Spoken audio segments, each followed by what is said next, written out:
Welcome, college baseball fans.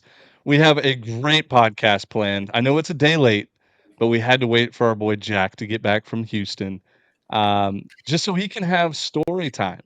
Jack's story time about covering the Astros Foundation College Classic, where he posted just fire content all weekend. So that's going to take up a good bit of the show. Before that, We'll take our Patreon questions. So before tonight's episode, in our Patreon, we've just posted a I don't know, just a text post where it just said, "Hey, questions for the pod. We're 3 weeks into the season. Let's see what you guys want to talk about." So we got 12 that we're going to answer here today before we get into Jack's story time, and then we'll just recap the weekend, all the big moments, viral moments that happened, and at the very end, we will preview the weekend. Or Mid sorry, preview the midweek. It's late. It's past midnight here Eastern time. I'm tired. Jack is probably the most tired. He's been sleeping what, maybe 10 hours total since Thursday? Yeah. If they hadn't let me take a sleeping bag into Minute Maid, I'd done it. Yeah, and he Yo, practically did. He lived in Minute Maid. So that's gonna be the structure of the show today. We'll highlight some key players, big performances. So if that's what you're tuning in for, you want to hear about Nick Wilson and Dallas Baptist, shoving it up this past week. Well, we'll talk about that here in a little bit. hey, I was going But to say one thing. You mentioned we're recording on a Monday. I can't tell you the last time we missed a Sunday episode. So I just want to say I'm sorry to all of you guys that were expecting an episode on your way to work this morning. But that is the first time we missed a Sunday episode we in, I think, 2 or 3 years. we didn't miss the episode. Okay, We sorry. per- We are a day late. That's the first time in 2 or 3 years. we chose to postpone the episode because we needed Jack's content.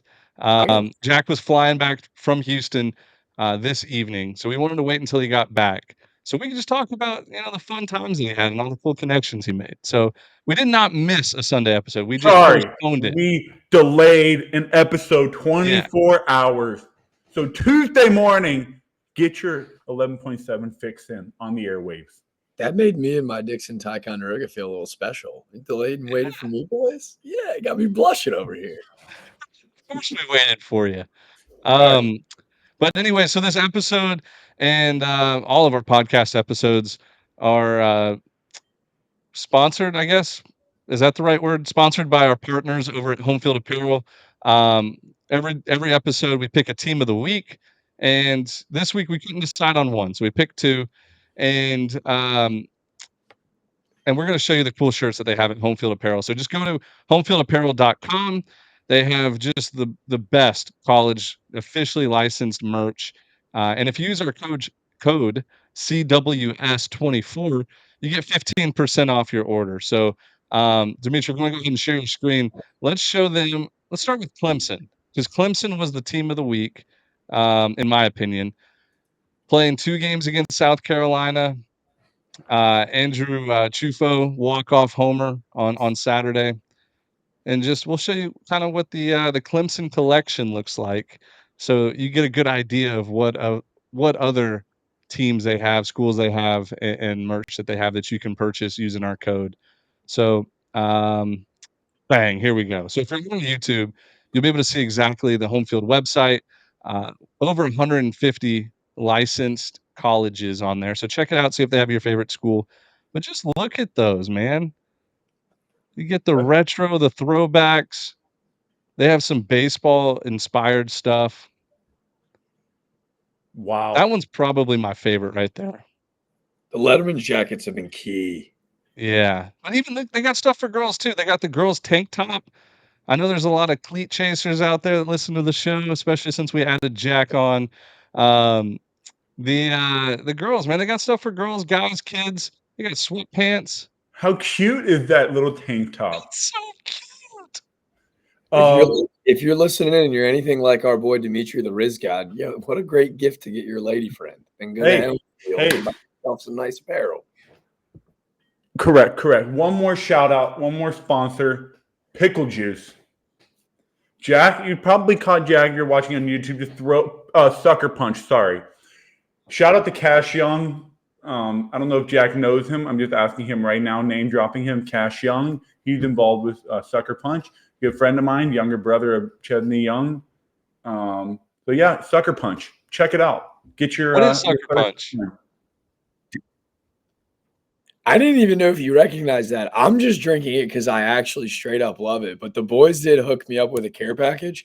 I'm running on fumes after this weekend, trying to take care of the body that I don't get sick. And I actually did just take a shot. But yeah, shout out to the boys at Sucker Punch. Throw back, Let's get them baby. involved. If you're another one, I'm telling you, they're dangerous. They're really yummy. Yeah. Wait, Bang. explain it to Go me. get Are your they like Sucker Punch. alcoholic? What Sucker is it? Punch.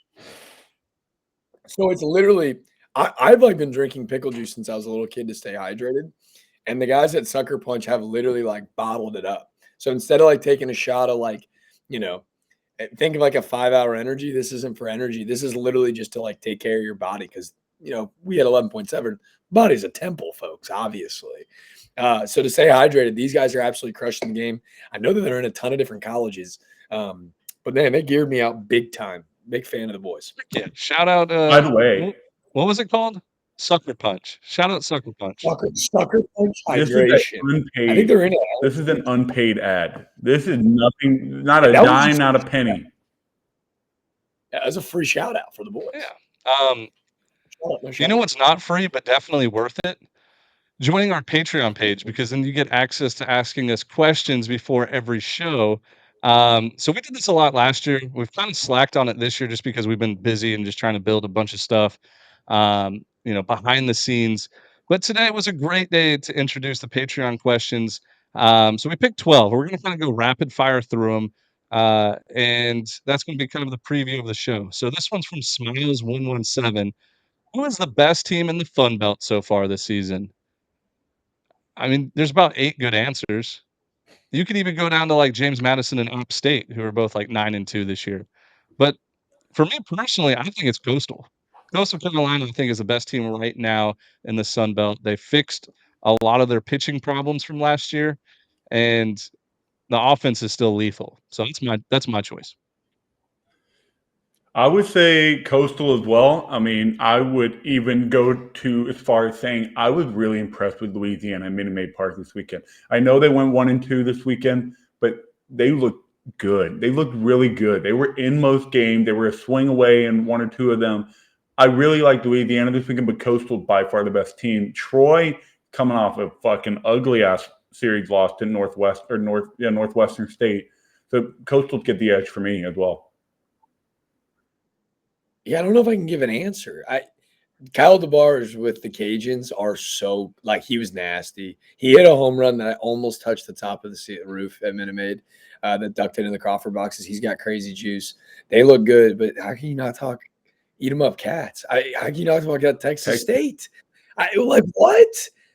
What? Steven Trout and that guy, what they did all weekend they fought from behind and really gave LSU kind of a ball game on Sunday as well. That come from behind victory against Saturday against Texas in front of I think 15,000 at Minute Maid. Like they didn't flinch. They went to bullpen guys that hadn't thrown all year and they delivered and showed up.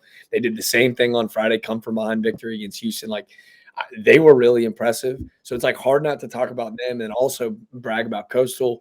I am still a big time pro Skylar Meade guy. Those podcasts are coming out this week, so I can't vote against Troy this week. So I'm going to plead the fifth. That's a good answer. You're on payroll for too many teams. I forgot about Texas State. We didn't even mention Southern Miss either. Like Southern Miss just won a big time home series against Indiana State last weekend, and it's crazy. The Sun Belt is absolutely going to be my favorite conference. Fun Belt, buddy. Fun Belt. No answer, because you're right. The Southern Myth guys, that army on Twitter, they're numbers. Yeah, you don't want to mess with learning the social media stuff. I don't want to mess with them, but I'm also not afraid of the smoke. But I want to learn more about them. I got. Hey, here's another sneaky team. I'm all in. Here's another sneaky team in the Fun Belt. South Alabama's rolling right now. They got a big series this weekend against Nebraska. So the Jags are massive series. Yeah, dude, the Jags are fun to watch too. Yeah, Georgia Southern, by the way, Georgia Southern, really down on them. I'm really down on them. So, really? Oh, I was just going to say preseason, we would have said they were probably one of the better teams. Now they're not even top 5 right now. That's how loaded this Fun Belt is. Yep. All right, what's the next question? This one's from Tim Ward. I know it's rare for a college baseball player to get a full scholarship, but just how rare? Is it never or almost never? Do you know any examples? Yeah, it's pretty rare. I do have an example, Kyle Lewis, full scholarship. I mean, he was the best player in Mercer baseball history, won the Golden Spikes. Everybody knows the story if you follow the show.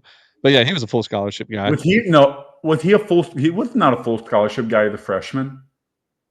Oh, I was talking about his junior year. Yeah, freshman Kyle Lewis. Dude, Just for the people that don't know, was by far and away not even close to the best player, or even looked like he was going to become the best player. Kyle Lewis came in as raw as you can find for a Division I player. The guy was playing basketball 2 years before he got to campus in Mercer. He had 2 offers. It was Wofford and Mercer. He only picked Mercer because Wofford. Kennesaw State. Kennesaw State was his other offer. But I think Kennesaw State was the school that offered, but he had no interest in them because their recruiting coordinator, for another day, another story, he fucked the whole thing up. He fucked it all up. I remember it, but I don't want to get into the details because it's just unnecessary. But Wofford and Mercer, they tried to recruit negatively against Mercer, something along the lines of that. Kyle took Mercer, showed up with just a guy that was just very athletic. Just didn't have the polished game yet, and yeah, he wasn't even a full scholarship guy, the freshman. Yeah. Now there's a big difference though. There's a lot of college kids that are not paying money to go to college because this is why they say academics is so important. A lot of schools will give, 50% academic money because of your SAT, ACT scores or high school GPA, or sometimes just like the state you live in if you qualify. And then you'll pair that with a 50% baseball scholarship. You're going to school for free. I mean, Vanderbilt used to do, I'm sure they still do, but like the need based scholarships where if Yeah. your household income is under a certain amount, they can kind of match that and then add the baseball scholarship. So there's a lot of ways around not paying for school, but I still think probably like 80% of college baseball players are paying something out of pocket or getting a loan out. So it is very rare for a full scholarship, especially with that 11.7 limit. Yeah, I mean, I remember. I mean, I don't care about. I think I got like 50 academic, 40 athletic, and then I had 10% to cover, and I just got in state and some sort of loan that was just a very basic loan. It ended up helping build my credit, but yeah, I mean, most higher end kids are going to probably paying anywhere from 10 to 20%, depending on Yeah. where you go to school. Now in junior college though, so junior college was really cool because there's a much higher scholarship limit, and I think I went like the fall semester. I had like a 50% scholarship in junior college, and then when the spring semester rolled around, it was full. Like I think I actually made some money. I think I got paid like $200 that semester. Teammate of Um, mine bought a truck with his leftover scholarship money. yeah. So there's That's some games to awesome. be played with that scholarship money, but that's a good question from Tim. A lot of Yep. people don't know kind of the ins and outs of that. All right, Jack, go ahead and read this one. One of the most surprising Who is teams you this? see making the Yeah, who's the author? bar and vice versa from Mr. Jay Vossler. Voss.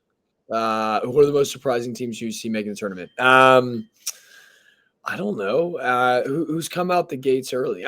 I think I say vice versa, who are teams maybe a little out on. I still am not out on UCSB. I think the Gauchos are fine. They played a really tough out of conference schedule. I know they're 5-5, but let's pump the brakes. They'll be all right. Big road series win at Oregon. Yeah. Huge. Yeah. I and then I would pair on top of that for teams making the tournament. I don't know. I just think it's too early to say making, but I think the one team Answer the Pitt Panthers. They look fabulous.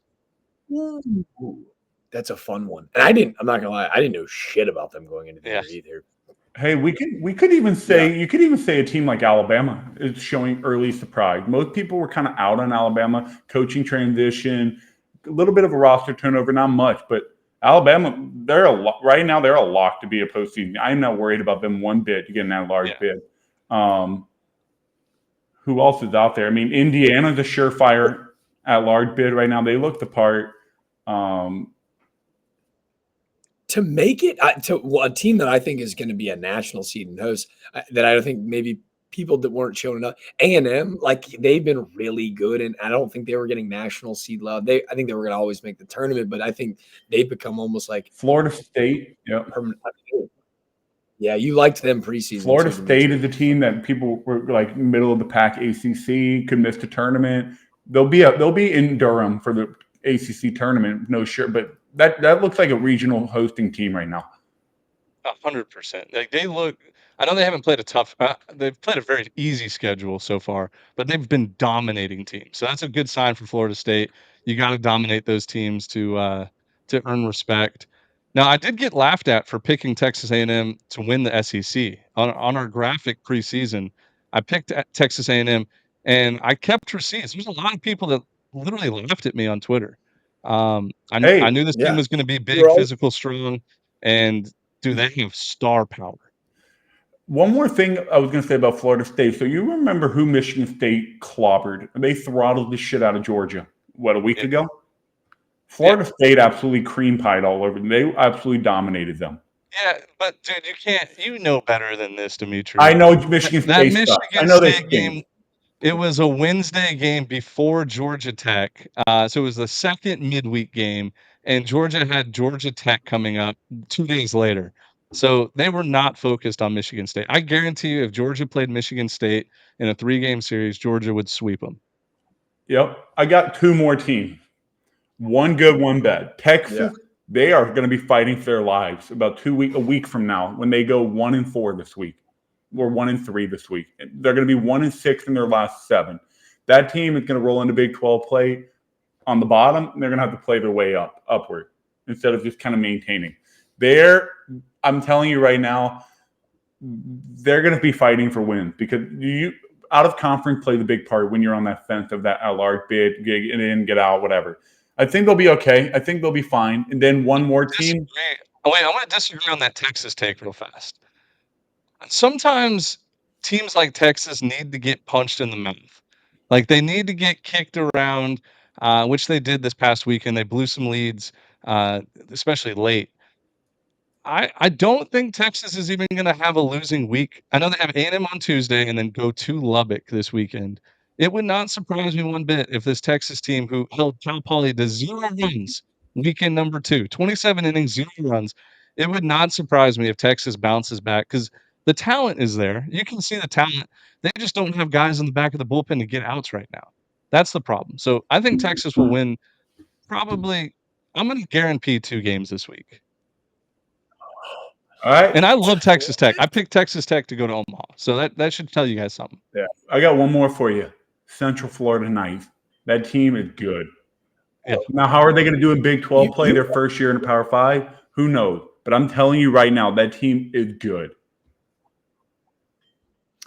I've got two. I want to go to the Texas point one more. I think that they're in a position where their offense finally woke up, so they should be okay. But I also can see like it was the way they lost. Like they were just so heartbreaking that you're going to find out immediately the resiliency of that team. And then another team I thought about too, because I was thinking about y'all's mid-major rankings. Shout out to Wichita State. Like I didn't. All I knew was that they lost 31 dudes last year, and in this first year, head coach like. They've been really good, 7-3. They look great in that Jacksonville tournament a week ago, and they dominated again this week and win another series. So we're living in a microwave world, and they've won right away. And they have a huge series this weekend against Long Beach State. Yep. And yeah, is that on the road? If they can win that series, they're a threat to compete for an American title with East Carolina, in my opinion. Ben, know, is that there or are they at home for that one? They're at Wichita State, I believe.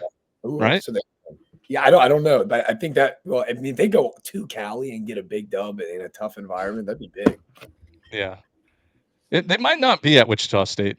I don't know. It's in Long Beach. Okay. No, Wichita. Go Ben. I thought that was right. Okay. Yeah. They got Oklahoma. Right. They got Oklahoma Tuesday, and then at home against Long Beach. Love that. Go Shockers, baby. All right, this one's from Andrew Smith. What are your thoughts on Texas State? My son was down in Houston for the weekend and thought they looked really impressive. I mean, Jack, go for it, man. They're the real deal.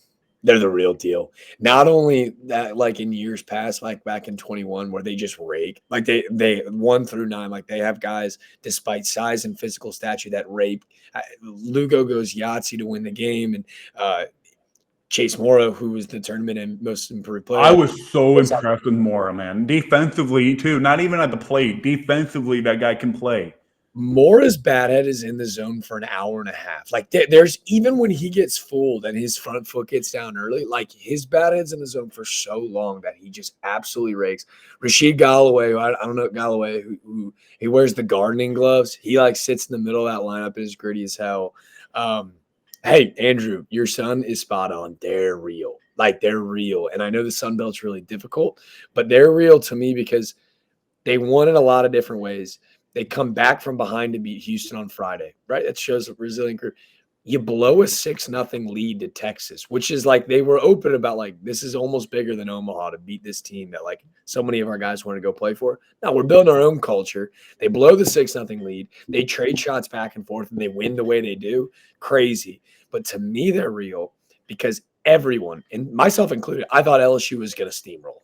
It was a total hangover game. They used every single one of their bullpen arms on Friday, Saturday. And they were in that game with LSU. Like, they made it a ball game. A couple defensive miscues for the Tigers, but, like, they lose that game 6-3, and, like, you're like, oh, wait, they got a shot here in the ninth. And to me, that shows that back-end depth, and they're the real deal.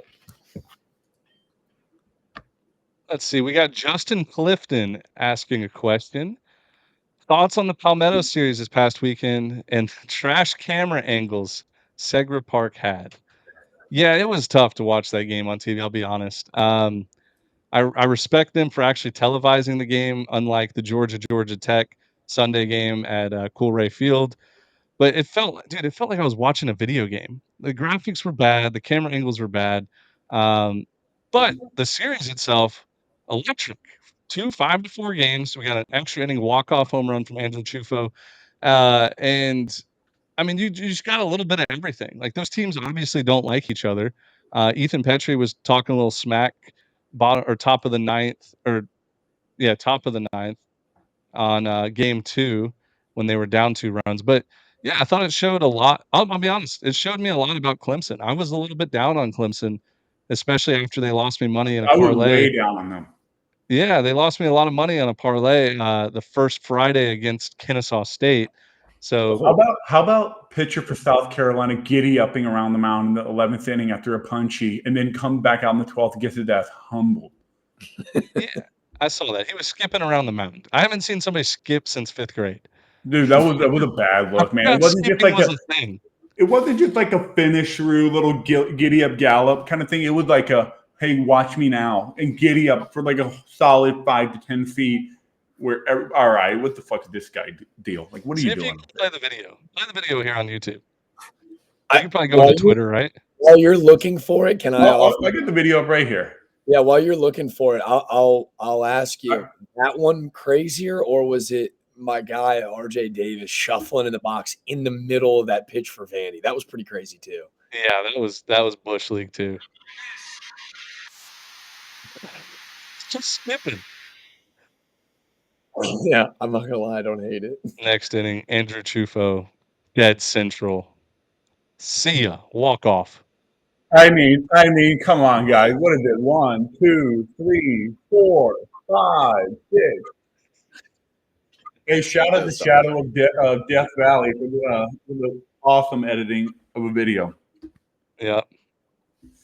But yeah, I mean, I love the series. I think it's the best rivalry in college baseball. Love the Palmetto Series. Wish they could have got to play 3, but just 2 this year. Rain out. What? It was a rain out. All right, Casey season. A couple weeks ago, you let us pick who we thought would be the last remaining unbeaten team. At the time, there were 39. Now we're down to 5. Who do you guys think will be the last remaining? I picked Louisiana Tech, and they're still rolling. Yeah, so it's between Louisiana Tech, TCU, Texas A&M, UC Irvine, and there's a 5th team. I don't know. It is Louisiana Tech. Duke lost. Why am I not remembering this? I was just looking at this earlier. Louisiana Tech, TCU, Texas Did Bama A&M, lose? Bama UC lose? Irvine. Bama's defeated. TCU. Is it No, Bama? Alabama lost to lost to Dallas Dallas Baptist. Baptist. Oh, I suck. Who was the fifth team? All right, hold on. TCU, Texas A&M, Florida State. Oh, Florida State. Your team. What's so funny? What's so damn funny? We couldn't remember who the fifth team was. Did you already We're say not Florida very smart. I State? thought it was funny. No, we're laughing at ourselves. Oh, I was like, what am I doing wrong over here? Louisiana Tech, kick them out. They got Southern Miss this weekend. They're not sweeping. All right.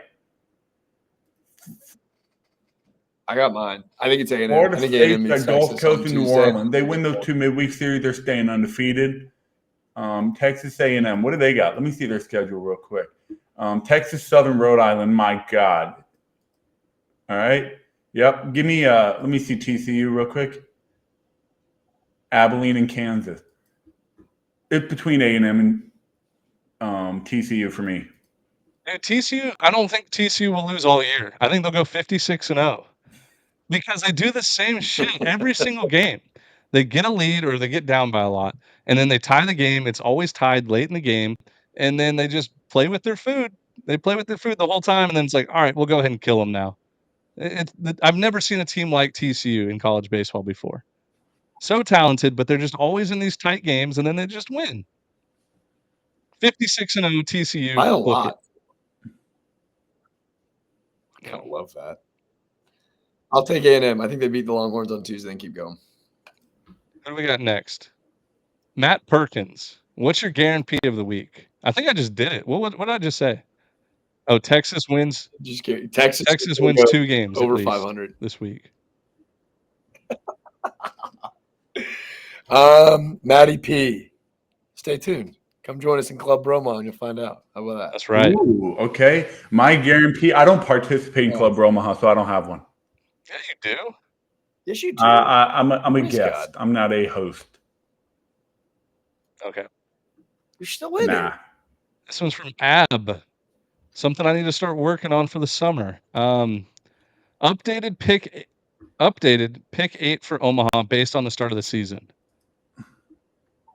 All right, here's what we're going to do, guys. Here's what we're going to do. We're going to share the screen, and we're going to show our preseason Omaha 8. Then, would you change anything? I'll keep Texas Tech in there. I'll keep Indiana in there. I'll keep Auburn. I'll keep Georgia Tech. I'll keep Georgia. I'll kick out UCLA, Louisville, and Georgia Southern. I don't know what I was thinking with those. I'll add in Texas A&M. I'll add in LSU, and I will add in Duke. And I'm going to take out Georgia Tech. I'm not changing a damn thing in mine. I mean, Florida State undefeated. I'm going to take out Georgia Tech again, and I'm going to put Dallas Baptist. All right. I'm not changing Florida State. I'm not changing Duke. I'm sure as hell not changing Oregon State. I love Irvine. I love TCU. Vandy go 3-0 this weekend in Minute Maid Park. I love Vandy. I love Arkansas. That pitching staff is going to take them all the way to the finals in Omaha.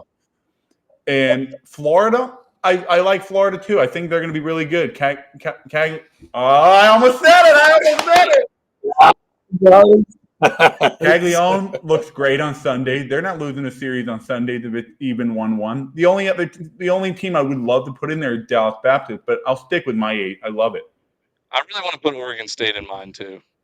I love Oregon State. I think Oregon State's the best team in the country, top to bottom. Especially on the West Coast too, right? Like you're gonna be on the West Coast on their island. Damn, Demetrius, you looks pretty solid. Yeah, there's a couple of stinkers in there for me, but I feel like I got to ride the boys through. Tennessee's good. They really haven't played anybody yet, though, so I'm not. You don't really know. Everyone I saw on social media completely out on the Gamecocks. I've kept receipts. Guys that have covered the Gamecocks for a long time, just ripping on them. They lost both games by a swing. Not worried about the Gamecocks. Like, so all in on Carolina, it's fine. And I think people that have jumped ship are insane. Troy, need me Club Bromod, need I say less? My Huskies have concerned me. I just got to get them to CAA play. LSU's back. Their young guys are so damn good. It's insane. Wake is Wake. I'm pretty damn concerned about Texas. If I were to add a team, I would add A&M and probably drop the Longhorns, which my entire life, and for people who have heard me say that out loud, we're probably going to throw up in their mouth. But I'm going to ride my mid-majors through. I think I don't have enough West Coast blood in that Omaha 8. I've basically been able to notice, but I feel good. I do want to say, if there was a team, I would maybe replace. I like Vanderbilt this weekend. They showed a lot of promise. They showed a lot of grit. I would maybe put LSU instead of Florida or something like that. Maybe instead of Duke. I don't know, but Can we talk about a team? This might be controversial because I picked them to win the whole thing. Arkansas can't hit, guys. It's I know a I'm problem. concerned, and you need a hit in the postseason. Dude, it's a problem now. Like, when you can't score runs against Murray State or James Madison or, whatever. I mean, they literally can't hit above average pitching right now. Now, it could change. And, like, Peyton Stovall could be coming back here in the next week or so. It could be a spark plug to the offense, but the Hogs cannot hit. I don't think they can hit enough to win the national championship right now. The pitching stuff's there.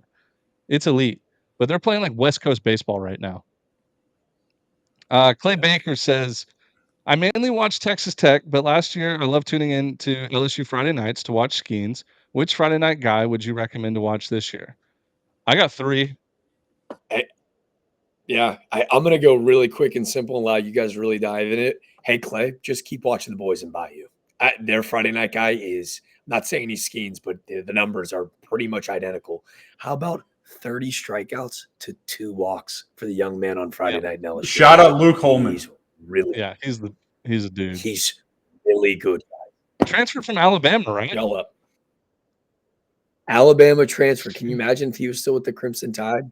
He absolutely shut. He had 12 punchies on like 71 pitches, and I was like, this is some Hagen Smith shit. And he's not like Skeens where he's gonna throw 101. Like, he's such a craftsman with the way he splits the plate. And Jay Johnson said, like, I've had dominant pitchers. I asked him this on Friday night, and Jay told me, he's like, I don't know if I've ever had like a technical, like, right-handed arm that pitched the way that he had. I mean, I've never been around. Love it. Did he forget about Paul pretty Skeens? Crazy. No, he dominant, like an actual like pitcher, if that makes a little craftier. I'll give one. I'll just give one. A little off the chart, but I love Santucci from Duke.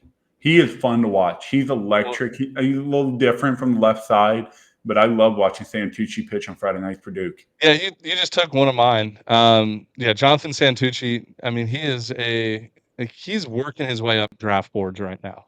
I think people probably projected him second, third rounder coming into the year. Like, he's first round material. He looks really good. Has been dominating his starts. Here's a couple that maybe people aren't talking about. Ryan Johnson from Dallas Baptist. I mean, this guy says he watched a lot of Texas Tech last year. Just, if you can tune into Ryan Johnson starts from Dallas Baptist on Friday nights, they're special. Kid's got elite stuff. Let's see. I mean, obviously Hagen Smith, Chase Burns. Yeah, I mean, those are the obvious ones. Well, Chase Burns is Saturday, so That's right. That's right. Always watch a Chase Burns start on Saturday. He's got good stuff. Matt Ager from Santa Barbara. A lot of the games aren't televised on ESPN Plus, but I think he's one of the best starting pitchers in the country easily. Who is the guy from Vanderbilt? He's the triple digits guy. Carter Holt. No. Holden is a lefty. Yeah, but he throws hard too. Oh my God, who is the Friday night guy for Vanderbilt? He's touching triple digit. You know I'm terrible with names, dude. I'm a face guy. Bryce Cunningham was really good. But he threw on Saturday for them, and he was up to 96, 97. Yeah, there's a lot of good ones, but the ones we just mentioned are some of our favorite. Hey, how about Riley Huge from Winthrop? 20 strikeouts. Shout out to him. That was nuts. I think it was like 7 2/3, 20 strikeouts. Nuts. We kind of talked about this. Pocono Forester had a couple of rivalry series this past weekend. What is the best college baseball rivalry? I like South Carolina Clemson. It's just historically, that's what goes to my head. Now, Miami, Florida is always a historic one that's good. Speaking of that one is spicy. That is a good rivalry. I know Florida's been dominating the hell out of them, but that one is like a bad blood. That one is like it's personal. They really don't like each other. They'll let you know every time they get a hit, every time they get a strikeout. They're gonna let you know what just happened. So I think Florida Miami is kind of climbing up the ranks in terms of just pure entertainment of a rivalry Yeah. series. Here's one that nobody knows about. VMI Citadel. SoCon action. Great one, a great one. Those two military schools hate A each other. real, They had a benches life clearing brawl. brawl a couple of years ago, like a real one. Yep. So VMI Citadel. Like fun punches. Yeah, I'll pull it up right now. I mean, it was a big. It was a kind of a dirty slide in the third. The guy just absolutely dropped it. What would you Hey, have said, Straight up dropped Jack? What would you have said if you were broadcasting that game? Because you do some Citadel games. So what would have been your call? hey, let's let him broadcast it right now. All right, Jack, I was still are you playing. ready?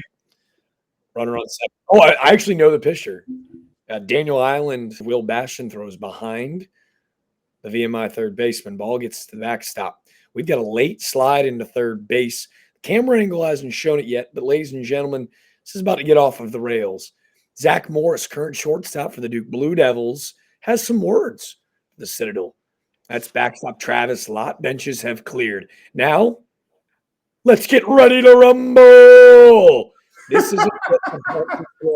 is a melee, ladies and gentlemen. And watch at the top of the screen, someone's about to get an absolute jaw piece. And there it is. Haymaker, Haymaker 2. No, you're a West Point reject. No, I'm a West Point reject. Suspension, sure. Expulsion, in question. That's a real life brawl, folks. Oh, that's great stuff. What year was that? 2021? Yep, April 30th, 2021. Yeah. So highly recommend everybody to log on to our YouTube, skip to the 37-minute mark because it's definitely worth watching that fight. Also, we're close to 500 subs on YouTube. So shameless plug right there. Let's get to 500 before Club Omaha tomorrow. Deal? Everybody go and subscribe. Vamos. But that's it. That's all we've got for the chat. Is it? Nice. The dugout. Nice. Good Patreon questions. You can join our Patreon for what, 99 cents a month or $1.99. There's like a $4.99 option, $11.70 option, and then you can do like gambling picks, which is like $50 a month. But yeah, subscribe to our Patreon so you can hop into these chats. We make no money here, so our Patreons are only source of income. That and selling merch, as Dimitri's showing. Is that Defend the Dam, the Beaver shirt? I got an 11.7 shirt on too. Check out our shop, 11.7.com/store or shop or one of those. Can we shout them out again? All the boys in the dugout in Club Omaha that went and showed love and bought those shirts, man. I mean, Dimitri had them mocked up in 10 minutes. I know our Rollins boys, Lil Bro, and then Parker Coyne all bought some shirts. So shout out to everybody that showed some love. Yeah, man, it's fun. We were actually losing money per shirt that we were selling. We were running in Club Omaha 20% off, and our margins are ass. But we were losing like 30 cents a shirt. But we don't care. It's marketing. We are for the mother effing people. For the people, by the people. Yeah. All right. So let's talk a little bit about this weekend. We did our Patreon questions. Let's do a little weekend recap. I want to start here with a hot take that I have written down. It revolves around Dallas Baptist, who's the number one team in our mid-major power rankings, and it's probably the only possible All-American. I don't know how to phrase this. There's a possible All-American this year that is pitching in a hybrid role, and he goes by the name of Nick Wilson. He's a graduate transfer from Southern University, where he pitched a ton of innings for Southern, but he is pitching in a hybrid role for this Dallas Baptist team. And when I say hybrid, I mean like he's started a game like this past week, started a game on Tuesday against Oklahoma State, went 3 innings. I don't think he gave up a run. He ended up getting the win. And then he got a save here on the YouTube. Dimitri's showing a video of him pitching But he's also the closer. So he gets a save on Friday, and then he also gets a save in extra innings against Alabama. Um, and dude, he is like the spark plug that every mid-major team needs and a reliable bullpen arm that you Don't can go forget, back and this look guy, at every mid-major team that has made Omaha in like the last 20 years. They all have pitchers. They all have a pitcher like Nick Wilson. Um, you look at those Coastal Carolina teams, they basically got to Omaha using 3 or 4 pitchers. They were pretty much all hybrid guys. Last year, Oral Roberts had 2 guys out of the bullpen that were able to do what Nick Wilson can do. So I think Nick Wilson's the key for Dallas Baptist to get to Omaha, piggyback off of those starts from Ryan Johnson, where he's going to go 7+ innings, 13 strikeouts. And then we saw how lethal the offense is. So that was a big key point that I wanted to circle, let everybody know. I'm probably Nick Wilson's biggest fan in college baseball. I love the kid. Dude, that video was so contagious. I hadn't seen that yet. That was awesome. Like that. I mean, he looked like he was I having so mean, much fun. Dallas Baptist is so damn good, guys. They hit man mode. They've got a Friday night stud. They've got a guy in Nick Wilson who threw 90 innings at Southern last year, the starter, had sub-3 ERA, and now they're using him as a weapon at the end of the game. Man, this team is special, really special. He, that's Grant Jay's home run right there. He hit 2 big time home runs on Sunday against Alabama in that win. But yeah, I mean, I think just think of Nick Wilson as a utility player, but a utility pitcher. I call them hybrids. Um, the next key point I have written down is Jack Caglione is going to win the Golden Spikes. He's the best player in college baseball. I know there's a lot of people, you know, advocating for their guys like Hagen Smith in Arkansas, or I mean, there's a lot of talk for Charlie Condon right now, who could possibly win the Triple Crown in the SEC. But nobody does what Jack Caglione does, and especially now that his pitching has been. Here's a video of him on YouTube after his start: 6 innings, 3 hits, 11 strikeouts against Miami. He also hit a homer and got 2 singles.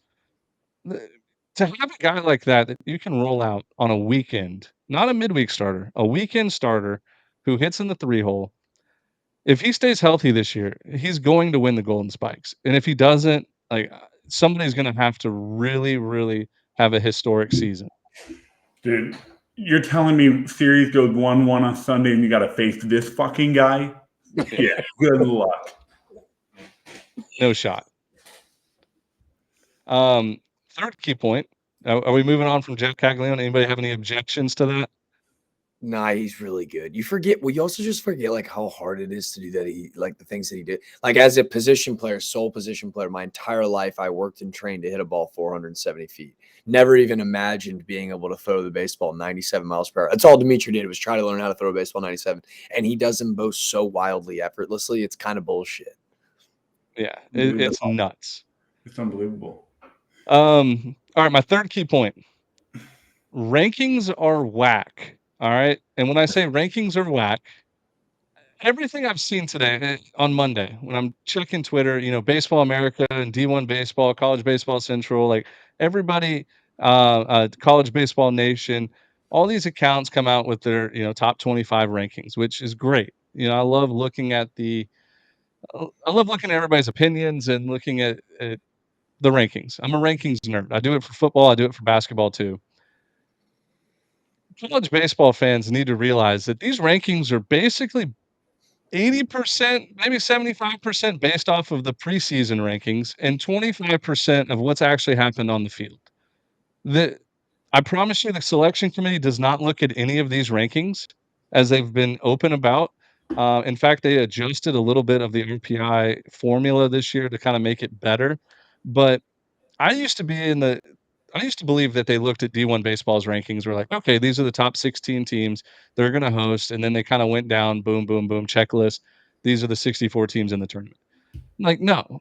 So I want everybody to know that the rankings are great to look at, but it's not end all be all, because when D1 baseball released the rankings today and they maybe didn't have TCU ahead of Florida or whatever, it's because of their preseason rankings and what they like their preseason research and fall ball research got put, and now they're just not going to drop Florida unless they lose a weekend series. They won't. None of that matters. So I think I said this. I don't really know if I had a point of why I was saying this. Maybe it was just to give the I'm fans. waiting for it. Yeah, maybe it was just to give the fans more peace of mind, like to know that these Hey, rankings are not question. You are super major important. Hold on, power let me ranking finish matter? this real quick. But yeah, like I think if the I think if the season started with no rankings, I don't even think Wake Forest would be the number 1 team. In fact, I don't know if Wake Forest would be in the top 3. I think they'd probably be sitting around the 4, 5, 6 mark with on-field performance. And I think you would see teams like TCU, Texas A&M, Oregon State, Duke, like Arkansas. those type of teams, Arkansas be in the top 5. I think that was my point. But that's more of a power ranking than a ranking. Like same thing with college football. You know, Alabama's the top 4 team every year. You don't know it until week 5, but we all know Alabama's the top 5 team. But if you just take pure power ranking, then you might get a little more new names in that top 4, top 5 range. That's a good way to put it. Yeah, power ranking versus like a D1 baseball or baseball America rankings. You are mid-major power rankings matter? No, No, they're fun to do. I don't They think don't they matter. matter. I think they give people a gauge on teams that they don't follow or don't pay attention to that much, and they can learn more about who's good and who's not good and who they don't want in their regional. Yeah, most of those teams that are mid-major power rankings are going to have to win their conference tournament to get in anyways. So, yeah, it doesn't matter.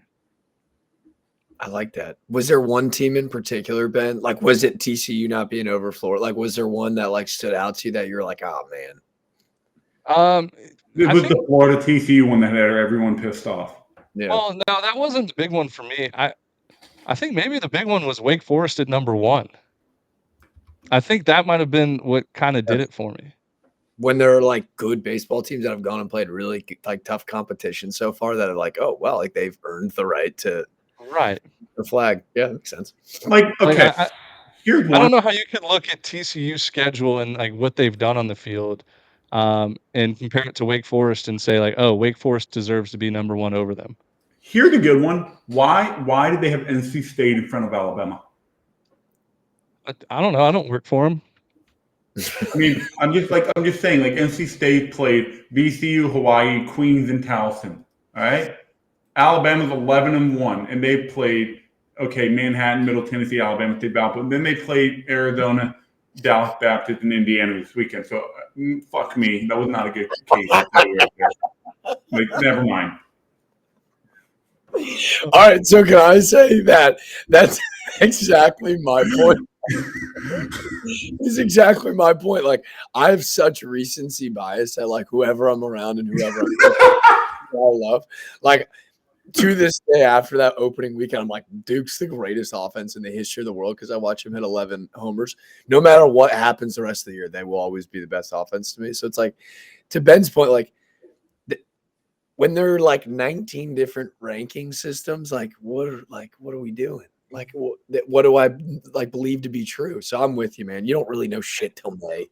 But I will say this: there's only one ranking that I care about, or even look at, or even pay attention. I'm not like Ben. I don't go around looking at everybody. I just look at D1.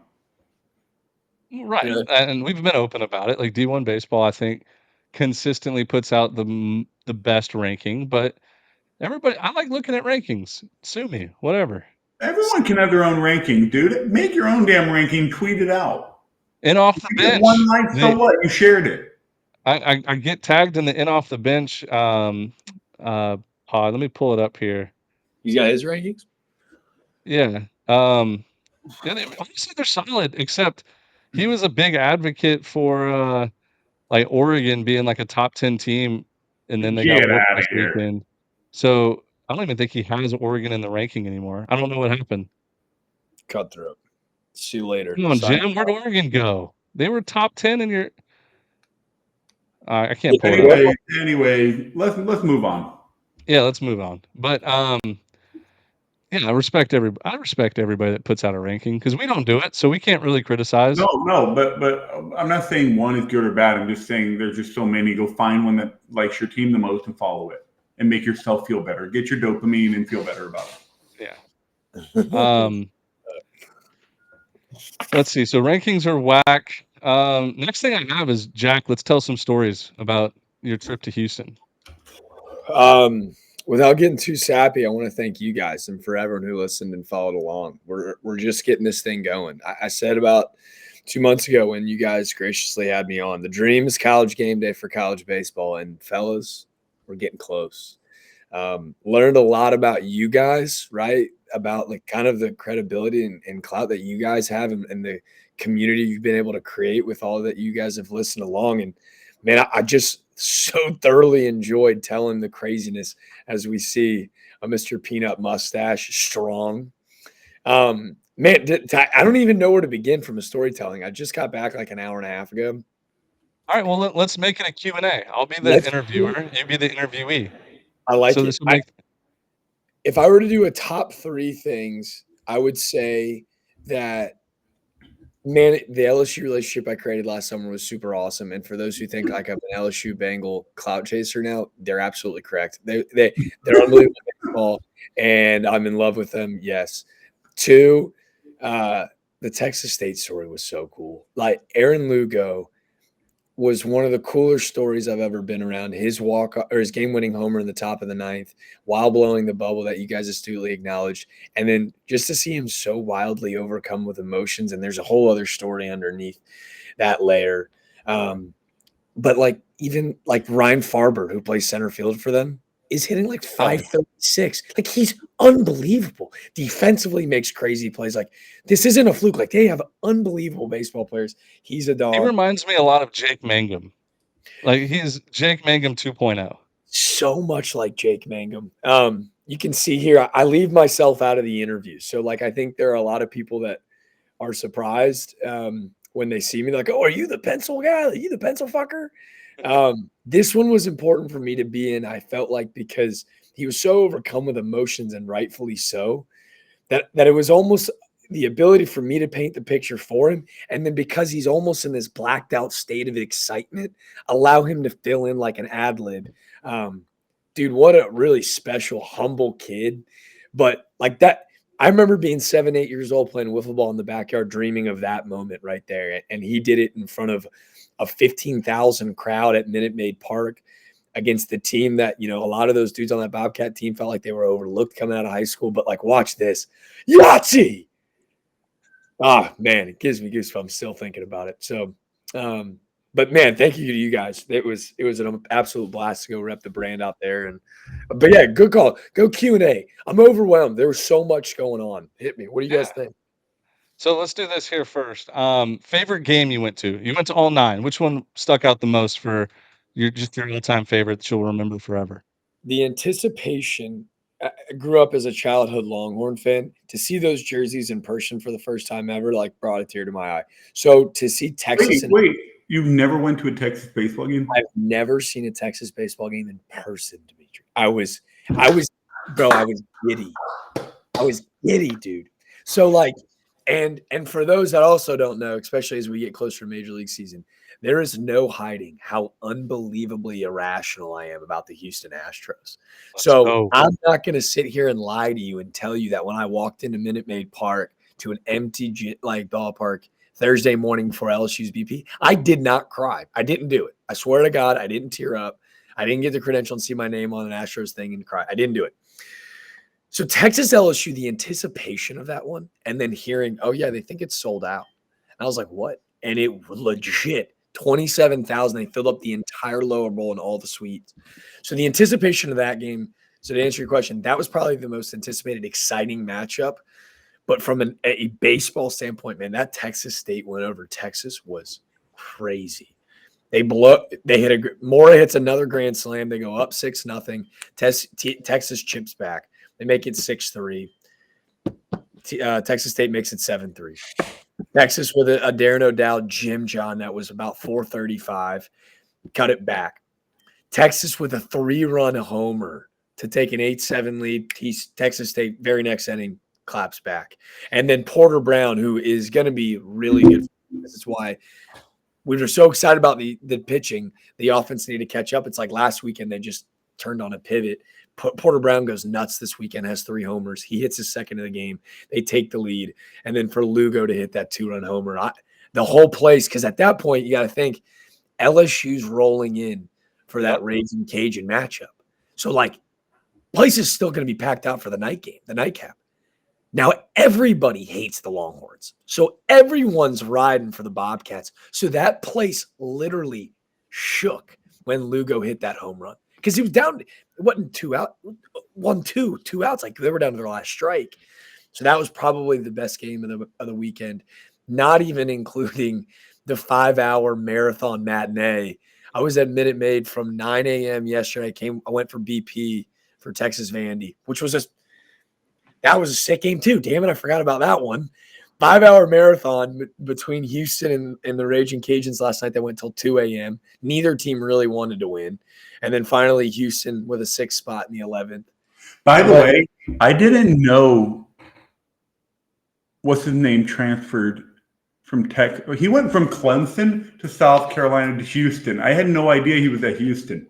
Jonathan French, man. Yeah. So interviewed Jonathan French, who like that was really cool because he knew the brand being a Carolina guy early, like knew it when there was like 100 followers. He's gonna be a good fit there. Like he caught all 11 innings, hit the 3-run homer backside. Like just an old guy that's like loving being around the game. Another favorite story to tell for college baseball fans and really anybody that was on social media, Trey Jones, Houston's right fielder. Goes viral last year because of you guys, and then everyone starts to pick it up. Fox News, CNN. He is a stud guitar player. Ripped the electric guitar on his senior day while a Corpus Christi Islander. On senior day, then hits like 2 doubles. He was an all-Southland selection. But the story really was the Islanders had 3 first-team selections. All 3 were in a band together. They would go play music together. So sick. They all played the guitar together. They were all I didn't know any of this. Quite literally the band of brothers. I did a story on it last May before their tournament.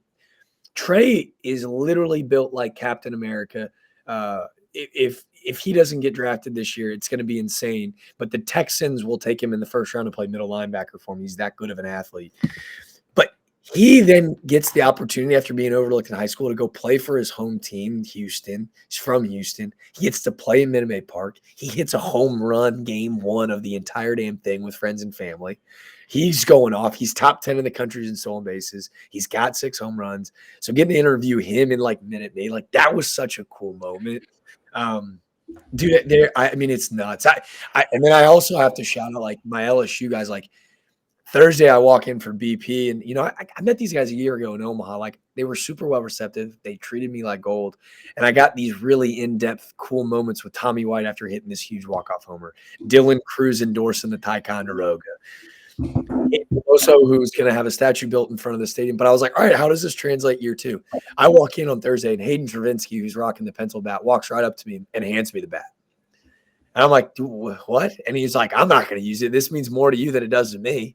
I was like, just you doing an interview means the world to me. And he was like, no, man, I love what you guys are doing at 11-7. Like, take the bat. Do the interviews with the bat. And I was like, what do I do? Like, I don't understand. He's like, just take it. After being consoled and condemned maybe a little bit by Coach Jay Johnson, he goes, here's the deal. You come down to Baton Rouge with the 11-7 guys. You bring College Game Day to life, and we'll give you the bat in May. And I was like, all right, cool. Good enough for me. So the stories run rampant, but all right, to go back to your first question, probably Texas State, Texas. That's probably the craziest game. You're fine, dude. And we didn't even talk about Texas blowing an 8-run lead to Vandy. Vandy's like resilient as hell. I'm going to work out with Tim Corbin. That'll be a lot of fun. He's going to bury my ass in the weight room. Yeah, no, he's dude, Tim Corbin, it looked like when you did his interview, at first he was skeptical. He was looking at you like, whose grandson is this? Like, whose nephew are you? And then after you ask a few questions, you could just see him like lighten up and accept you. And then I know you guys talked off air for a little while after, but yeah, it was cool to see you kind of break Corbin from his, Navy SEAL like mentality. Well, it's kind of the perfect testament to Vanderbilt right now. Like Vanderbilt is the They're the Vandy boys, right? There's a standard of excellence, a tradition, and it's Navy SEAL-esque because of the man that's running the show, and there's a reason that he's won as many natties as he has. But when you watch them in between innings and they've got 11 guys in shallow right field dancing, doing like the Simba cam with the stadium, and they're doing snow angels on the grass, I'm like, that doesn't feel Vandy. And by the way, still doing it down 8, 11-3. And I was like, how does this work? On Friday, it makes sense. They're winning. Saturday, same thing. Sunday, they're down to 8 runs, and they are in right field dancing and singing in the middle of the game. And I'm like, that's pretty interesting. So when I got the opportunity to ask Coach Corbin, I'm like, yo, you guys are having a lot of fun. Like, what's happening? Like, what's different from this group, maybe from years past? Like, what's been adaptable about maybe your coaching styles and like that's allowed you to come back in a game like that? And he's like, this group has just been a lot of fun to be around. But you're right, Ben. Like, I think he definitely looked at me like, who the fuck is this guy with a pencil? Get this damn pencil out of my face. Doing this for how long? And won how many natties for some idiot with a pencil? And then by the end of it, we had a cool connection to the city of Charleston, and he was all about it. Hey, even Coach Chow with the Bobcats, man, he loves what 11-7 is doing, growing the brand. But he made a big pitch. He said, "Hey, the river's right behind the stadium. Fun Belt Conference plays bonkers. Little college game day in Slam Marcos would be pretty exhilarating." So, man, everyone was open. Everyone was awesome. Hayden Dravinsky was great. Gavin Guidry of LSU is going to be the next legit back-end bully. I'll tell you that much. He's a super highly recruited kid coming out of high school. They've used him in a lot of different roles, but he pitches with like a fuck you fastball and an attitude that's like, if you're a casual viewer and you see him like shaking his head and talking, you're like, oh, this guy does nothing but talk crap. But he's a psycho. Like, he's talking to himself. Like, I got the opportunity to ask him where it's like, you need someone a little bit cuckoo like that. And he's perfect for it. All of the best closers, all the best back end guys, they just talk to themselves the whole time. Love it. We love the psycho closers here. Last question I'm going to ask you. So going back, what was that noise? Dimitri, quit playing with your mic. Oh, it was you. It was you, Jack. This scared me. Podcast brought to you by Carmex. Carmex, I accidentally interrupted, so that's on me. Dude, it's 1:15 a.m. It scared me. I was like, who's someone breaking in right now? So fast forward to next year. Next year, we're going to do it bigger and better in Houston. We're going to get you on that broadcast. We were close, really close, like in talks with Dolan, the play-by-play broadcaster. Just trying to get you on, just a little bit too late, out of luck. But next year, you'll be on the broadcast. That's what's going to happen. So speak it into existence. We're a manifestation pod, and I feel like I do need to tell this story because it shows like how big of a dick Big Swing and Ben Upton is in college baseball.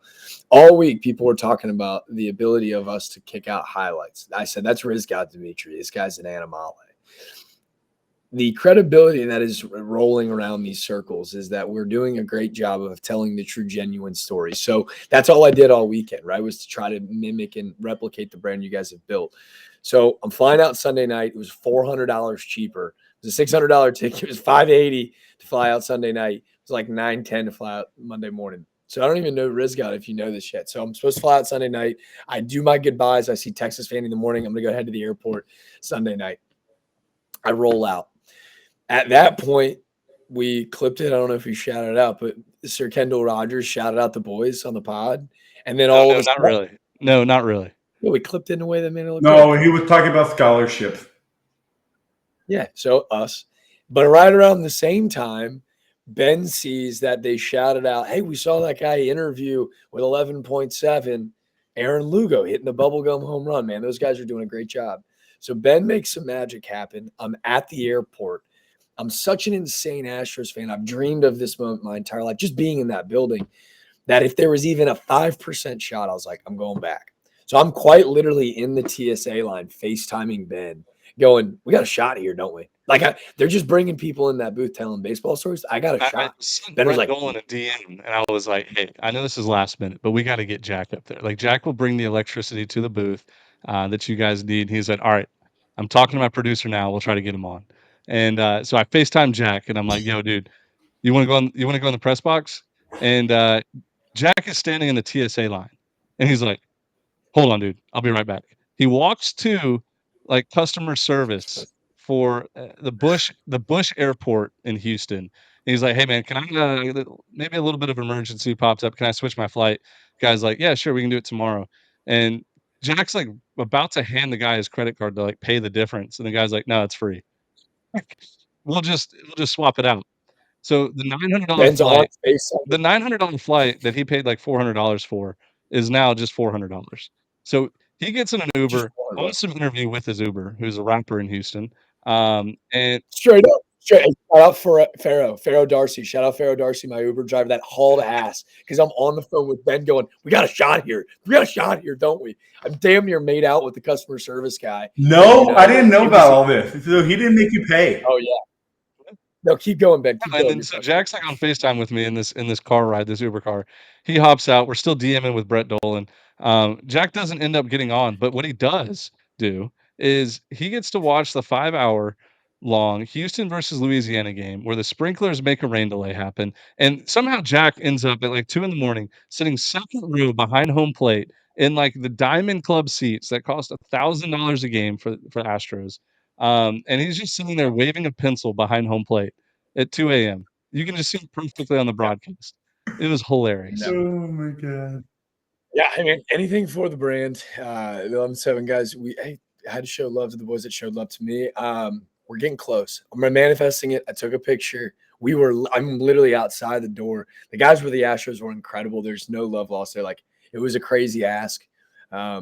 Those guys were all about it. I had to make sure that I wasn't a liability. And in a year's time, we'll prove that we are no question not a liability, but an asset and a value. And yeah, I mean, I'm telling you, we coming to get that get back. And the 5-hour game was awesome. But how college baseball was that, by the way? Perfect. In the best here, I'm going to piss off a lot of people. In the best Major League Baseball venue in the country. Let me repeat that again. Minute Maid Park, the best Major League Baseball venue in the country. Wrong. Sorry, clearly. The sprinklers go off in the 9th inning. Houston's up a run. It's already been about a 4-hour game at that point. Houston's up a run. The sprinklers go off. There's nobody on base. There's 2 outs. Walk, pass ball, single, extras. The rally sprinklers. I called it Sprinkler Gate on Twitter, and I was like, dude, if Houston, the hometown team, gets jobbed by the fact that the sprinklers went off at midnight on the dot, I'm gonna be like, yo, they're gonna be devastated. They end up holding on. The Raging Cajuns just ran out of gas in the back end, but they're going to be fine in Sunbelt play. But you should have seen the faces on the poor workers from. Oh, they were like, "Give me the fuck out of this place." From communications guys with the shows that have been printing out and busting their tails all week, to the security guy that worked the gate who was so kind to let me go sit in those seats behind home plate. Like, they were like, "You gotta be shit." I'm climbing up to Bobby Dynamite up in the train at Minute Maid, and I'm jumping. That kind of upset. It was brutality. Yeah, special times, dude. But yeah, shout out to all the workers. Got there at 9 a.m., probably even before 9 a.m., and stayed until midnight on that Sunday. I know everybody wanted to go home. But anyways, I mean, like that's all of my notes from this past week. And I know we're probably missing a ton of big things that happened. Like, it's 2 days later. So you guys have probably already seen it on other sites or whatever. We hit all the main points that I wanted to talk about. Last thing we're going to do here, we'll spend 10 minutes on previewing the midweek, maybe calling some potential upsets. We've been pretty good at that recently for midweek upsets. And we'll promote Club Bromaha because we'll be rolling Tuesday night, probably like around 7:30, 8 o'clock. We'll go live. If you're new to the show, Club Bromaha is Jack and myself. We are scoreboard watching, taking live chats on YouTube. So we'll have the scoreboards pulled up, all of our bets, all of our games that we're following, and any kind of big moments. And then what we do is we just sporadically get guests. We've gotten Brady Ward from Morehead State to hop on after a big win. Roland Fanning from Austin P hopping on after a big win. Skylar Mead hopped on 5 minutes after they walked off a game. So Club Bromaha is electric. You never know what you're going to get. We don't even know. We don't plan the show. We place our bets. We have them scrolling on the bottom of the ticker, and we just scoreboard watch, talk about big things, and maybe follow. Like we'll have 2 or 3 games on our screen that we're watching, but it's on our YouTube. So subscribe to our YouTube. We've gone from 0 subscribers to 465 in like a week and a half. So the live chat is popping. People seem to like it, and we'll bring it back tomorrow on Tuesday. So that's my sales pitch to you. Very well done, Benjamin. Thank you. I finally got my point Beautifully across. So what kind of midweek good. games can we expect? We know Texas and Texas A&M play against each other, but who else we have? Let me pull it up. I think North Carolina Campbell was the big one I saw highlighted. Yep. Georgia Southern is always a good one. Citadel, South Carolina, upset alert. Upset alert. No, Watch no out. shot. You took mine. No shot. You did take mine, Demetrius. I love that. What do you mean? All right, so no, let's no, each pick. no. Explain your point. Why is there no shot? Oh, me? Who the fuck else said no? I don't know, dude. I was looking at the scores. Dude, the Citadel's not beating South Carolina. South Carolina just lost 2 games on the weekend. Citadel's they're not gonna have in the year, buddy. Look at their schedule, though, Hey. buddy. Whoa, Dude, you played against the Citadel. Whoa, hey, different year. Hey, be careful. Some guy on this podcast. They swept Santa Bonaventure, who Louisville couldn't do it. Louisville couldn't even do that. Santa Bonaventure. It's Saint Bonaventure. What did I say? Yeah, Santa, like Santa Barbara. Saint Bonaventure. They also swept Akron, who beat Duke and Illinois this year. Don't sleep on the Citadel. Citadel ain't beating South Carolina, buddy. Hey, hear me out. I'll be the third-party mediator since I have broadcast him a couple times. Tony Skoll is an unbelievable coach down at the Dell. This is a different team. I know what you're thinking, Ben. This is a different team, though. They've got one of the most experienced catchers in Travis Lott. Their offense is a lot better from this year to last year. I'm with Dimitri. That's not a slight on South Carolina. I just think because mid-majors have the ability to go do it now at a more consistent rate, I think with the state of landscape of baseball, that's not a slight on Carolina, but I do see Dimitri's point. Let's be real for a second. Oh my God. Citadel is not beating. I am your biggest fan on Tuesday night. Ben guarantee the Citadel will lose by 10+ runs easily. Ben guarantee the Gamecocks are going to win. I'll guarantee that 100%. I'll do it live on air. If the Citadel beats South Carolina on Tuesday, I'll pee live on air. I have no problem making that guarantee. The Citadel is not beating South Carolina. Lord Jesus, please give me this. Please give me this. Strictly for content. Hey, I know. Hey, my boy Dave Weinstein's going to be on that broadcast. He's the best. He's unbelievable.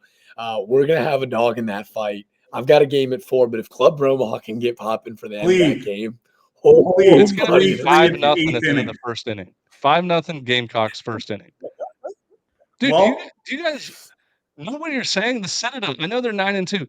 They're not beating South Carolina. Do you remember who ended South Carolina's undefeated or win streak last year, 2 years ago? The Citadel.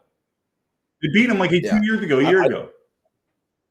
Yeah, but you're missing the point. I think South Carolina's in my Omaha. I think Mark Kingston's a great coach. We're just calling an upset here, man. I think Ethan Petrie, dude. How about can we talk about that Ethan Petrie home run backside? He did it twice this weekend. Yeah, he did it twice. He did it in the 9th inning, down by 2 on yesterday. Yeah, that's what I was thinking about. That was unbelievable. Yeah. He's really good. I'm just saying that a little lone Charleston Southern team in 2019 beat the South Carolina Gamecocks, and we were atrocious. And the Gamecocks went on to a Super Bowl that year. Anything can happen on a Tuesday night. I agree. Look, I agree. The Citadel would have a much better chance of beating South Carolina if South Carolina went 2-0 this weekend. You guys are forgetting they went 0-2. They lost 2 close games. This is going to be a bloodbath. Yeah, they're so sad. This is going to be a bloodbath. 5-0 into the first inning. Huh? What's that meme where that guy's like this? I'm not looking at the screen. I'm looking at the games right now. But anyway, we spent way too much time talking about that game. Trustmark Park, no TV, and terrible sod grass. That's all we know about that game. Yeah, it still blows my mind that they still play that game I there. can't believe it. We get Northeastern, Georgia Tech. That'll be offensive game. Take the over.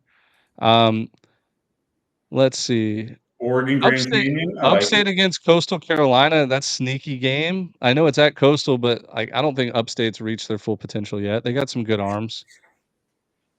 App State Duke. App State's been playing good. Let me pick a good upset here. What we should do is we Gave should you each pick, one, damn it! huh? We gave you one already. No, you didn't let me finish, dude. I was gonna say we should each pick 3 potential upsets and see who gets the most right. I like it. I'm writing them down now. And we can kind of be the judge on if it's an upset or not. Like, don't be picking Kansas State over Tennessee. Like, that's not. I mean, I know it's technically an upset, but I That's good. I'm glad that you clarified that because that was going to be my in first fact, I'll selection. pull up So, yeah, DraftKings. I'm sure DraftKings already has lines out because Hey, it's past midnight. is Morehead State over Louisville an upset? Let me see if is this Tuesday? Is this Tuesday and no, Wednesday? just Tuesday. Oh, I guess we could do Okay. Tuesday and Wednesday because we're not recording a pod. No, we might have to record Wednesday, boys. Thursday looking a little booked for me. Yeah, Riz got Dimitri's going on another date. No, Don't make that noise. I can do afternoon Thursday, but Thursday night is Let's do Wednesday night. Wednesday night will be fine. That way it'll be out Thursday, so people have all Thursday and Friday to listen before the weekend. We can do that. Hey, here's a potential upset that people are gonna call me crazy, but like, is Baylor gonna beat Dallas Baptist? No, they're not good. But I like that would be a big upset. It's at Baylor. Citadel's got a better chance of run ruling South Carolina than Dallas Baptist had losing to Baylor. Oh, Oh dude. man, that's a tough take. That's a tough take. That's a tough take, man. Don't even try to sound cool there. That was a bad take. It's a great take. Oh, here we go. Can we say Xavier over undefeated Louisiana Tech? I think Xavier's a good team, and Louisiana Tech's undefeated at home. Doesn't qualify. That does not qualify. Nope. But App State over Duke qualifies. Okay. Dude, here's the way I'm looking at this. If the team is plus money, that is an underdog. That's an upset. Dude, okay, but like, no. I get what you're saying. Like, if you're looking for a juicy plus, App State over Duke. Then that's one of my plays. Okay. I like that. What about VCU over East Carolina? Yeah, I mean that's not a bad pick. VCU is plus 240 over ECU. All right, let's do this. Plus 200 or higher. All right, then Kansas State qualifies. Kansas State's plus 260 over Tennessee.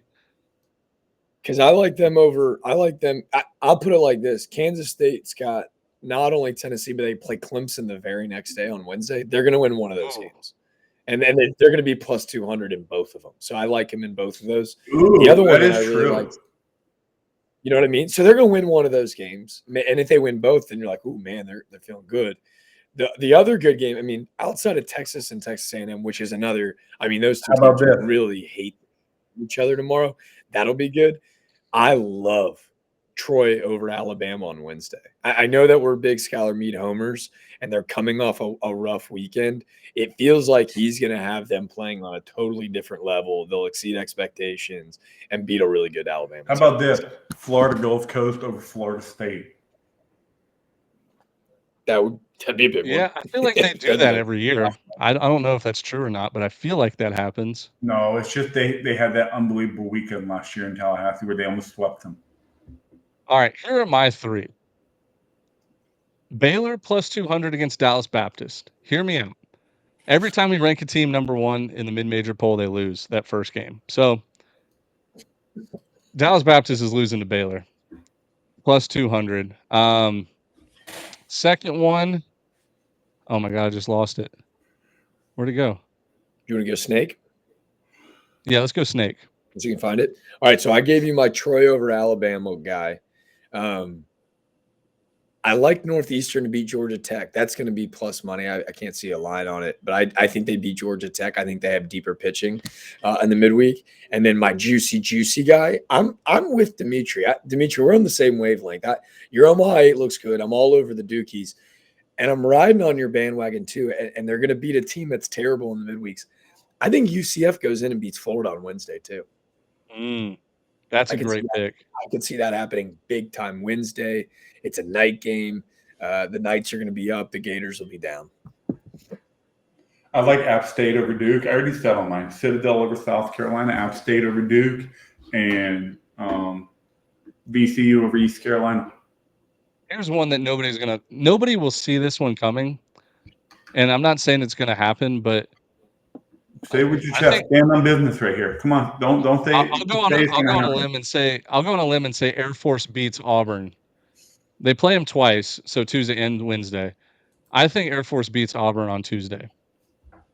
Air Force is 4-7 this year, but what? I don't hate that at all. Yeah, they've played 2 midweeks. One against Southern Miss, they lost like 5-7, but had a lead in that game until late. And then they also played UNCW on the road in a midweek. So, and they should have won that game too. They blew it in like the 8th or 9th inning. So I'll say Air Force beats Auburn on the road. That would be like my big upset. I think Air Force is pretty talented. And then my third one, I'll take Xavier over Louisiana Tech. Louisiana Tech's hot. They look great. They have not played a very tough schedule. Xavier's played a pretty tough schedule so far. And I think Xavier's a sneaky, like, potential at-large bid team this year out of the Big East. So those would be my 3 big upset picks. I think we got some good ones, boys. Those are some good ones. I've got 2 fun facts for you about Air Force. I think if you're not familiar with their game, Sam Kulasingam is crazy talent. Maybe one of the prettier, smoother swings you'll find in the country for Air Force. And then also, did you know that when they travel for games, they travel in like the C-17s? Yeah, they fly to games. Isn't that the coolest shit you've ever heard? Awesome. Shit you've ever heard in your life? That's all I got. Yeah, it's the best. Their head coach Kozlowski, was it, Ben? I don't know how to pronounce it. Kozlowski, Coach Kaz, for short. He was a pilot, and I wonder if he's ever flown the team. Wouldn't that be so cool? What up, Coach? How we doing up there? Yeah. Like instead of a bus driver, they're like piling in. He's in the cockpit, just like welcoming onto the plane. It's so cool. I still think the craziest college baseball. Remember when they parachuted into the stadium during the starting lineups? Yeah, that's a throwback there. That's good stuff. Hey, if Air Force was in Omaha, would they organize something like that? Had to, right? I don't think they do a flyover. It wouldn't be about that childish stuff. They'd be all about business. Like, let's go play some baseball. We'll do the flyover stuff later. Fair. Come on, man. Bro, if they made it to Omaha, they're not going to parachute onto the field. Like, not all of them. Baseball. One guy, maybe they're one super senior or something like that. I don't think so. Shit, I would say fuck it. Even if I'm starting that game, I'm flying out of the damn. Get my adrenaline going, and I'll grab the ball right out of the parachute and fire in first pitch strike. All right, we've gone long enough. Get in the box. We're ready. We've gone long enough. Everybody join us for Club Bromaha tomorrow night, Tuesday night. I mean, I guess it is technically early Tuesday morning. After I get off work, I'll hop in around 7:30. Jack's got to call a game. He'll be on the Charleston Southern call for the 4:00 game. So after he gets done there, he'll join. But yeah, subscribe to the YouTube, subscribe to the podcast. We appreciate every single one of you. We love what we do. And if you ever need anything, let us know. But y'all take care, and we'll be back, I guess, our podcast officially Wednesday night. So see everybody then.